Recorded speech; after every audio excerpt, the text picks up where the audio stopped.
അപ്പൊ ശംസുൽ ഉലമ പറഞ്ഞ വാക്കുകൾ എത്ര സത്യം. മശായിഖന്മാരുടെ അടിത്തറ തന്നെ ചോദ്യം ചെയ്തു. രണ്ടാമതായി ഞാൻ പറഞ്ഞു, മശായിഖന്മാരുമായി ബന്ധപ്പെടുന്നതിനേക്കാൾ നല്ലത് വ്യഭിചരിക്കലാണെന്ന് ഫത്വ കൊടുത്തു. 3, അള്ളാഹുവിന്റെ ഔലിയാക്കന്മാർക്ക് അള്ളാഹു നൽകിയ അധികാരം, ആ അധികാരത്തെ ചോദ്യം ചെയ്യുകയാണ്. ഇനി ഞാൻ പ്രധാന വിഷയത്തിലേക്ക് വരികയാണ്. അഹ്ലുസുന്നത്തി വൽ ജമാഅ അഥവാ സുന്നികൾ, സുന്നത്ത് ജമാഅത്തിന്റെ വിരോധികൾ, ഇവര് തമ്മിലുള്ള ഏറ്റവും വലിയൊരു തർക്കേത. എന്തിനാ കൊട്ടപ്പുറത്ത് വാദപ്രതിവാദം നടത്തിയത്? പൂനൂരിൽ വാദപ്രതിവാദം നടത്തിയിട്ടില്ല അവിടെ ദിവസങ്ങളോളം. നന്മണ്ടയിൽ നടത്തിയിട്ടില്ല ഇ കെ ഉസ്താദിന്റെ നേതൃത്വത്തിൽ. ഈ പറഞ്ഞ പേരോട് മൗലവി തന്നെ മഞ്ചേശ്വരത്ത് നടത്തിയിട്ടില്ലേ? എടമുട്ടത്ത് നടത്തിയിട്ടില്ലേ? ചെറുവാടിയിൽ പണ്ട് നടത്തിയിട്ടില്ലേ? ഈ വാദപ്രതിവാദങ്ങളൊക്കെ എന്തിനു നടത്തി? എന്തായിരുന്നു വിഷയം? ഇസ്തിഗാസയിൽ ആദ്യം പ്രശ്നമുണ്ടാക്കിയ ആളാരാ? ശിഫാഉ സഖാം ബഹുമാനപ്പെട്ട ഇമാം തഖിയുദ്ദീൻ സുബ്കി. ഇമാം സുബ്കിയുടെ ഗ്രന്ഥം നോക്കിയാൽ ആരാണത് ആദ്യമായി സംസാരിച്ചത് എന്ന് മനസ്സിലാവും. ഇസ്ലാമിന്റെ അടിത്തറയായ ഇസ്തിഗാസ. ഇസ്തിഗാസ ചെയ്യാത്ത സ്വഹാബി ഏതാ? ഇസ്തിഗാസ എന്താ? അള്ളാഹു കൊടുത്ത മുഅ്ജിസത്ത് കറാമത്തിന്റെ അടിസ്ഥാനത്തിൽ അംബിയ ഔലിയാക്കന്മാര് സഹായിക്കും എന്ന നിലക്കുള്ള സഹായാർത്ഥന, അതിന്റെ പേരാണ് ഇസ്തിഗാസ. മഴയില്ല, സ്വഹാബികൾ ആരോടാ സഹായം തേടിയത്? ഹബീബായ മുഹമ്മദുർ റസൂലുള്ളാഹ് സ്വല്ലല്ലാഹു അലൈഹി വസല്ലം. പനി വന്നു, ആരോടാ സഹായം? മുത്തു റസൂൽ സ്വല്ലല്ലാഹു അലൈഹി വസല്ലം. കണ്ണ് യുദ്ധത്തിൽ കണ്ണ് തന്നെ വീണുപോയി. ആ കണ്ണും പിടിച്ചിട്ടല്ലേ ഖത്താദ തങ്ങൾ വന്ന്, നബിയേ ഈ കണ്ണ് എനിക്കൊന്ന് ശരിയാക്കി തരണം. അവിടെ തന്നെ വെച്ചൊന്ന് തടവി കൊടുത്തു ഹബീബായ മുത്തു റസൂൽ സ്വല്ലല്ലാഹു അലൈഹി വസല്ലം. അല്ലേ റബിയ തങ്ങൾ ചോദിച്ചത് അസ്അലുക മുറാഫഖതക ഫിൽ ജന്നാന, സ്വർഗ്ഗത്തിൽ അങ്ങക്ക് വലിയ സ്ഥാനം അല്ലാഹു തരുമല്ലോ, അങ്ങയുടെ കൂടെ ഒരു സീറ്റ് എനിക്ക് തരണം. സയ്യിദുനാ റബിയ റളിയല്ലാഹു അൻ. അല്ലേ ഈ സഹായതേട്ടം സ്വഹാബികൾ നടത്തി. വഫാത്തിന് മുമ്പും ശേഷവും ഇമാമിങ്ങൾ നടത്തി. മങ്കൂസ് മൗലിദൊക്കെ അതല്ലേ? ഇർതകബതു അലൽ ഖത്വാ, ഇതൊക്കെ അതന്നല്ലേ? അശ്ശഫാഅത്ത് ഹബുലനാ, ഞങ്ങൾക്ക് ശഫാഅത്ത് തരണേ, അതല്ലേ മങ്കൂസ് മൗലിദും റാത്തീബും ഖുതുബിയത്തൊക്കെ? ഇത് അടിത്തറയല്ലേ സഹോദരങ്ങളെ? ഈ ഇസ്തിഗാസക്ക് വേണ്ടി വാദിക്കുന്നു എന്ന് പറഞ്ഞ് വാദപ്രതിവാദം നടത്തി ഖണ്ഡനം നടത്തിയ സാക്ഷാൽ പേരോട് അബ്ദുറഹ്മാൻ സഖാഫി ഇപ്പൊ കഴിഞ്ഞ ആഴ്ചയൊക്കെ ശക്തമായി വാദിച്ചുകൊണ്ടിരിക്കുന്നത് അള്ളാന്റെ റസൂലിന് ഒന്നിനും കഴിയൂല എന്നാണ്. പിന്നെ നമ്മൾ തേടിയാൽ അതിന്റെ അർത്ഥം എന്താ? നേരെ അങ്ങോട്ട് തേടരുത് പറഞ്ഞാൽ അടി കിട്ടുമല്ലോ. അതിന് ആളുകളോട് പറയാ, അഥവാ റസൂലിനെ വിളിച്ചാൽ അതിന്റെ അർത്ഥം എന്താ? നിങ്ങളൊന്ന് ഇടപെടണം. എന്നിട്ട് അതിന് ഉദാഹരണം പറയാൻ. എന്താ ഉദാഹരണം? എന്നോടൊരാൾ വന്ന് പറഞ്ഞു പള്ളി ഉണ്ടാക്കി തരണം. എനിക്ക് പള്ളി ഉണ്ടാക്കാൻ അറിയില്ലല്ലോ, അതുകൊണ്ട് തന്നെ ഞാൻ അതിൽ ഇടപെടണമെന്നാണ് അതിന്റെ അർത്ഥം. ഇതുപോലെയാണ് അത്രേ നബി സല്ലല്ലാഹു അലൈഹി വസല്ലം തങ്ങളോട് സഹായം തേടുന്നത്. ഇസ്തിഗാസ അഹ്ലുസുന്നയുടെ അടിത്തറയാണ്. ആ അടിത്തറയാണ് ഇയാൾ തകർക്കുന്നത്. കേട്ടോളൂ, അദ്ദേഹം പറയട്ടെ. ഓ മുഹമ്മദ് നബിയേ, ഇന്നി ഖദ് തവജ്ജഹതു ബിക ഇലാ റബ്ബി ഫീ ഹാജതി ഹാദിഹി, എന്റെ ഈ ആവശ്യത്തിൽ ഞാൻ അങ്ങയെ മുൻനിർത്തി അല്ലാഹുവിനോട് പറഞ്ഞിട്ടുണ്ട് നബിയേ, ലിതഖദിയ ലി, അവിടുന്ന് ഈ വിഷയം നിറവേറ്റി തരാൻ അവിടുന്ന് ഇടപെടണമെന്നാ പറയുന്നത്.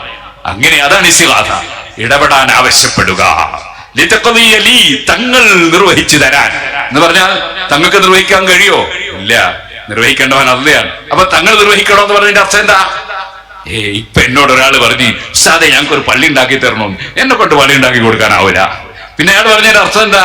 പള്ളി ഉണ്ടാക്കാൻ വേണ്ടി നിങ്ങൾ ഇടപെടണം എന്നാണ്. അതിനാണ് നിങ്ങൾ പള്ളി ഉണ്ടാക്കി തരണമെന്ന് പറഞ്ഞു. നമ്മൾ സാധാരണ പറയുന്നതാണത്.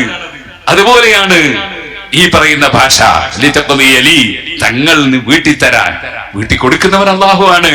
അത് വീട്ടിൽ തരാൻ തങ്ങൾ ഇടപെടണം എന്നാണ് അതിന്റെ അർത്ഥം. എന്നും അവിടെ വായിക്കാം. അപ്പോ ഇടപെടണം എന്ന് പറഞ്ഞാൽ എന്താ? നിങ്ങളൊന്ന് അള്ളാഹിനോട് പറയണം എന്ന് പറഞ്ഞാൽ അള്ളാഹിനോട് നിങ്ങളൊന്ന് ദ്വാരന്ന് എന്താക്കി വാങ്ങി തരണം. അപ്പൊ അത് ആവാൻ അമ്പിയാവണ്ടല്ലോ. അമ്പിയാവില്ലയോ? നമ്മൾക്ക് പരസ്പരം പറയാലോ, നിങ്ങൾ എനിക്ക് വേണ്ടി ഒന്ന് ദ്വാരക്കണം. ഇതേ ഇസ്തിഗാസക്ക് മഅനയുള്ളൂ എന്ന് പേരോട് അബ്ദുറഹ്മാൻ സഖാഫി പറയുകയാണ്. നോക്കൂ നിങ്ങൾ, ഇസ്തിഗാസ എന്ന് പറയുമ്പോൾ നമ്മൾ വാദപ്രതിവാദത്തിന് വരെ വ്യവസ്ഥ എഴുതുമ്പോൾ എങ്ങനെയാ എഴുതുക? അള്ളാഹു കൊടുത്ത മുഅ്ജിസത്തിന്റെ അടിസ്ഥാനത്തിൽ, കറാമത്തിന്റെ അടിസ്ഥാനത്തിൽ ഈ നബി ഈ വലിയ സഹായിക്കും, ആ വലിയ സഹായിക്കും. വെറും ദ്വാരക്കലല്ല, സഹായിക്കന്നെയാണ്. വെള്ളം വേണം നബിയെ, ഇത് പറയുമ്പോ കൈവിരലുകൾക്കിടയിലൂടെ വെള്ളം കൊടുക്കുകയാണ് മുഹമ്മദുർ റസൂലുള്ളാഹ് സ്വല്ലല്ലാഹു അലൈഹി വസല്ലം. അള്ളാഹ് കൊടുത്തതാണ്, അങ്ങനെ പറയണ്ടില്ല. അത് സാധാരണ കൈവായാലും അങ്ങനെ തന്നെയാണ്. അള്ളാഹ് കൊടുക്കാത്തത് പടേതുണ്ടോ? പക്ഷെ അള്ളാഹ് കൊടുത്തപ്പോൾ ആർക്ക് കഴിവുണ്ട്? മുഹമ്മദുർ റസൂലുള്ളാഹ്. അതാണ് മുത്തു റസൂല്. മശായിഖന്മാര് അവരോട് ചോദിക്കുമ്പോൾ അവർ ചെയ്യന്നെയാണത്, നേരിട്ട് ചെയ്ത് കൊടുക്കുകയല്ലേ. അത് എന്താ മനസ്സിലാക്കാത്തത്? അപ്പൊ ഇസ്തിഗാസയുടെ മഅന മാറ്റുകയാണ്. സലഫിക്ക് നല്ല ജോറായി.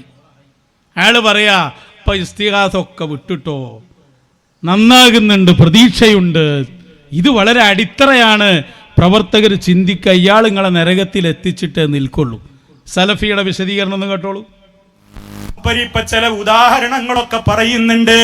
അള്ളാഹുവിന്റെ റസൂലിനോട് നമ്മൾ എന്തെങ്കിലും ഒരു കാര്യത്തിന് സഹായം തേടുകയാണെങ്കിൽ പോലും നമ്മൾ എന്താ വിശ്വസിക്കേണ്ടത്? റസൂലിനത് ചെയ്തു തരാൻ കഴിയുമെന്ന് വിശ്വസിക്കാൻ പാടുണ്ടോ? പേരോടാ പറയുന്നത്, പാടില്ല. റസൂലിന് കഴിയൂല, റസൂലിന് കഴിയൂല. പിന്നെ എന്തിനാ നമ്മൾ റസൂലുള്ളാഹിനോട് പറയുന്നത്, നബിയേ നിങ്ങളൊന്ന് ഇടപെടണേ, അതിലൊന്ന് ഇടപെട്ടിട്ടൊന്ന് സഹായം തരണേ, അതല്ലാതെ റസൂലിന് കഴിയുമെന്ന വിശ്വാസത്തിലല്ല. അതിന് മൂപ്പര് വേറെ ഉദാഹരണവും പറയുന്നുണ്ട്. ഒരിടത്ത് മൂപ്പര് പറയുന്നുണ്ട്, ഒരാളിപ്പോ എന്നോട് വന്നിട്ട്, പേരോടുകാരൻ മുസ്ലിയാർ പറയാണ്, ഒരാൾ എന്നോട് വന്നിട്ട് സഹായം ചോദിക്കണെന്ത്, ഉസ്താദേ ഞങ്ങളുടെ നാട്ടിൽ ഞങ്ങൾക്കൊരു പള്ളി ഉണ്ടാക്കി തരണം. എന്നിട്ട് മൂപ്പര് ചോദിക്കുകയാണ്, എനിക്കങ്ങനെ ഒരു പള്ളി ഉണ്ടാക്കാൻ പറ്റുമോ? എനിക്കങ്ങനെ ഒരു പള്ളി ഉണ്ടാക്കാൻ കഴിവില്ലല്ലോ. എങ്കിൽ പിന്നെ ആ ചോദ്യത്തിന്റെ ഉദ്ദേശം എന്താണ്? ഉസ്താദ് ഇടപെട്ടിട്ട് ഞങ്ങളുടെ നാട്ടിലൊരു പള്ളി ഉണ്ടാക്കണം എന്നാണ് അതിന്റെ ഉദ്ദേശം. അതല്ലാതെ ഉസ്താദിന് കഴിയുമെന്ന് വിശ്വസിക്കാൻ പാടില്ല. തീർന്നിട്ടില്ല, ഉദാഹരണം അടുത്തതും വരുന്നുണ്ട്. കണ്ടങ്ങള് അയാൾ ആ വാക്കിൽ പിടിച്ച് വളരെ ശക്തമായിട്ട് അയാൾ പറയുന്ന വാക്കാ, നബി സല്ലല്ലാഹു അലൈഹി വസല്ലമ തങ്ങൾക്ക് കഴിയില്ല എന്നാണ് വിശ്വസിക്കേണ്ടത് എന്ന് പേരോട് പഠിപ്പിക്കുകയാണ്. മാത്രല്ല, ഇപ്പൊ ഒരു ആദർശ യാത്ര എന്ന് പറഞ്ഞ സംഭവം നടക്കുന്നുണ്ടല്ലോ, പ്രഭാഷണങ്ങൾ. ഓരോ സ്ഥലത്ത് 2 പ്രഭാഷണമൊക്കെ ഇയാളായിട്ട് വെച്ചതെന്തിനാ അറിയോ? ഔലിയാക്കൾക്ക് നിയന്ത്രണമില്ല എന്ന് പഠിപ്പിക്കാൻ. ഇസ്തിഗാസയുടെ അർത്ഥം മാറ്റി തവസ്സുല് മാത്രമേ ഉള്ളൂ, അല്ലാതെ നേർക്ക് നേരെ സഹായിക്കുന്ന രൂപമില്ല എന്ന് ആ പാവപ്പെട്ട മുന്നിലിരിക്കുന്ന പാവങ്ങളെ പഠിപ്പിച്ച് പറ്റിക്കാൻ. അതിനാണ് ഇയാൾ ആദർശ പ്രഭാഷണം നടത്തുന്നത്. എത്രത്തോളം അയാൾ പറഞ്ഞ അടുത്ത ഉദാഹരണം എന്താണെന്നറിയോ? അവശനായി കിടക്കുന്ന ഒരു വാപ്പ. ആ വാപ്പക്ക് ഒരു കല്ലെടുക്കാൻ പോലും കഴിയില്ല. ഒന്നിനും കഴിയാത്ത വാപ്പയോട് വന്ന്, വാപ്പ എനിക്കൊരു വീടുണ്ടാക്കാൻ നിങ്ങൾ ഇടപെടണം എന്ന് പറയുന്നത് പോലെയാണ് ആരോടുള്ള വാക്ക്? മുഹമ്മദുർ റസൂലുള്ളാഹ്. അവശനായ വാപ്പയെപ്പോലെ ഒന്നിനും കഴിയാത്ത ഒരു നബി സല്ലല്ലാഹു അലൈഹി വസല്ലം. അയാളെ ഭാഷ പറയാ, ആ റസൂലിനോട് നമ്മൾ പറഞ്ഞാൽ റസൂൽ ഇടപെടുകയുള്ളൂ. അല്ല ചങ്ങായി, ഈ ഇടപെടണമെങ്കിലും അള്ളാന്റെ കഴിവ് വേണ്ടേ? ഒന്നും കൂടി ഇയാൾ ചിന്തിച്ചാവും മാറ്റേണ്ടി വരും. ഇടപെടാനും വേണ്ടേ അള്ളാന്റെ കഴിവ്? ഇടപെടൽ അള്ളാഹ് വിചാരിക്കാതെ നടക്കുമോ? അപ്പൊ ഇടപെടലില്ല എന്ന് അടുത്ത സെക്കൻഡിൽ പറയേണ്ടി വരും. അങ്ങനെ ഇടപെടാൻ പോയിട്ട് അനങ്ങളിൽ തന്നെ അള്ള വേണ്ടേ? നോക്കൂ നിങ്ങൾ, ബാപ്പന്റെ ഉദാഹരണം അയാൾ പറയുന്നത് കേട്ടോളൂ. ഒന്നിനും കഴിയാതെ കിടക്കുന്ന ബാപ്പ, ആ ബാപ്പാനോട് മകൻ വന്ന് പറയുന്നു, ബാപ്പ എനിക്കൊരു വീടുണ്ടാക്കി തരണം. കല്ല് പൊക്കാൻ അയാളെ കൊണ്ട് കഴിയൂല, മരെടുക്കാൻ അയാളെ കൊണ്ട് കഴിയില്ല, അയാൾക്ക് ആശാരിപ്പണി അറിയില്ല, അതേ പടവിന്റെ പണി അറിയില്ല. അയാളോട് വീടുണ്ടാക്കി തരണമെന്ന് പറഞ്ഞാൽ അർത്ഥം എന്താണ്? വീടുണ്ടാക്കാൻ വേണ്ടി നിങ്ങൾ ഇടപെടണമെന്നാണ്. ഇതുപോലെ നബി തങ്ങളോട് പറയാണ്, ഓ നബിയെ തങ്ങൾ വീട്ടിൽ തരാൻ, അതായത് അള്ളാഹു എന്റെ ആവശ്യം വീട്ടിൽ തരാൻ തങ്ങൾ ഇടപെടണമെന്നാണ് അതിന്റെ അർത്ഥം. അവിടെ എന്നും വായിക്കാം, എന്റെ ആവശ്യം നിർവഹിച്ചു കിട്ടാൻ വേണ്ടി ഇത് പറഞ്ഞതിന് ശേഷം അതാണ് നബിതങ്ങളോടുള്ള ഇസ്തിഗാഥ. ഇടപെടാൻ ആവശ്യപ്പെടുന്നതാണ് ഇസ്തിഗാഥ. അതേ ഇടലയാളനാക്കി പടച്ചവനോട് ചോദിക്കുന്നതാണ് തവസ്സുല്. എന്നിട്ട് പിന്നെന്താ പറയാൻ? ഈ വാപ്പനോടാണ് ആരെ ഉപമിക്കുന്നത്? അഷ്റഫുൽ വറാ മുഹമ്മദുർ റസൂലുള്ളാഹ് പേരോടാണിത് പറയുന്നത് എന്ന് സലഫി പറഞ്ഞത് എടുത്തു പറയേണ്ട വാക്ക. പേരോടാണ് കേട്ടോ ഇത് പറയുന്നത്. ആരാ പേരോട്? ഇസ്തിഗാസക്ക് വേണ്ടി വാദിച്ചിരുന്ന ആൾ, വാദപ്രതിവാദം നടത്തിയിരുന്ന ആൾ, വാഴക്കാട് 10 15 ഖണ്ഡനം നടത്തിയ ആൾ. അയാൾ എവിടെ എത്തുന്നു? മശായിഖിന്റെ പിടുത്തമില്ലെങ്കിൽ അതായത് പറ്റിയ അസുഖം. ഈ കെ ഉസ്താദ് ഖണ്ഡനം നടത്തുമ്പോ മശായിഖന്മാരെ കാവലിലാണ്. ഇയാള് ഖണ്ഡനം നടത്തുമ്പോ ഒരു വലിയന്റെയും കാവലില്ല. കോഴിക്കോടെന്ന് ശൈഖുനയുണ്ട് മൂപ്പന്റെ വീട്ടിൽ. ഇയാളുടെ ആസ്ഥാനം കോഴിക്കോട്ടാണ്. ഒന്ന് പോയി നോക്കാൻ അയാൾക്ക് കഴിഞ്ഞിട്ടില്ല. വർഷങ്ങൾ അവിടെ ഉണ്ടായിട്ട് അങ്ങനെ ഒരു കാവലുമില്ലാതെ ഇയാൾ ബിദ്അത്തുകാരന്റെ പ്രസംഗം കേട്ടു. അധികവും കേൾക്കൽ ബിദ്അത്തിന്റെ പ്രസംഗമായിരിക്കും. ഒരു ഖണ്ഡന പ്രഭാഷകൻ തീർച്ചയാണ് വായിക്കുന്നത് ഇബ്നു തൈമിയുടെ ഗ്രന്ഥമായിരിക്കും, ഇബ്നുൽ ഖയ്യിമിന്റെ ഗ്രന്ഥമായിരിക്കും, ഇബ്നു കസീറിന്റെ കിതാബായിരിക്കും. സ്വാഭാവികമായും ഒരു മഹാന്റെ, ഒരു വലിയന്റെ, ഒരു ശൈഖിന്റെ കാവലില്ലാതെ ഈ ബിദ്അത്തുകാരന്റെ പ്രസംഗം കേൾക്കുമ്പോൾ അയാളുടെ ആശയത്തിൽ ശരിയുണ്ട് എന്ന ബിദ്അഈ ആശയം ഈ പ്രഭാഷകന്റെ മനസ്സിൽ വേരൂന്നും. അതാ ഹുസൈൻ സലഫി പറഞ്ഞത് ഇത് നാദാപുരം എഫക്റ്റ് ആണ്. ബാപ്പന്റെ ഉദാഹരണത്തെ കുറിച്ച് അയാളെ വിലയിരുത്തലെന്ന് കേട്ടോളൂ. അടുത്തതും വരുന്നുണ്ട്. അതേ, ഒന്നിനും കഴിയാതെ വീട്ടിലിരിക്കുന്ന അവശനായ ഒരു ബാപ്പാക്ക് എഴുന്നേറ്റ് നിൽക്കാൻ പോലുള്ള ആരോഗ്യമല്ല. അങ്ങനത്തെ ഒരു ബാപ്പനോടൊരു മോൻ ചെന്നിട്ട് പറയാണ്, ഉപ്പാ എനിക്കൊരു വീടുണ്ടാക്കി തരണം, ഉപ്പാ എനിക്കൊരു വീടുണ്ടാക്കി തരണം. ഉപ്പാക്ക് മര്യാദക്ക് എണീറ്റ് നിൽക്കാൻ പോലും വയ്യ. കല്ലെടുത്ത് വെക്കാൻ ഉപ്പാക്ക് വയ്യോ? ഉപ്പാക്ക് പടവറിയോ? ഉപ്പ ആശാരിയല്ലല്ലോ, ഉപ്പ കോൺട്രാക്ടർ അല്ലല്ലോ, ഉപ്പ കൽപ്പണിക്കാരനല്ലല്ലോ. ഉപ്പാക്ക് അതിനുള്ള ആരോഗ്യം, ഒരു കല്ല് പൊക്കാനുള്ള ആരോഗ്യം പോലും ഇല്ലല്ലോ. പിന്നെ എന്തിനാ മകൻ പോയിട്ട് ഉപ്പാ നിങ്ങൾ എനിക്കൊരു വീടുണ്ടാക്കി തരണം എന്ന് പറയുമ്പോൾ എന്താണ് അതിന്റെ ഉദ്ദേശം? ഉപ്പ ഇടപെട്ടിട്ട് എനിക്കൊരു വീടുണ്ടാക്കാനുള്ള കാര്യങ്ങളിൽ സഹായിക്കണേ, ഇത്രയുള്ളൂ.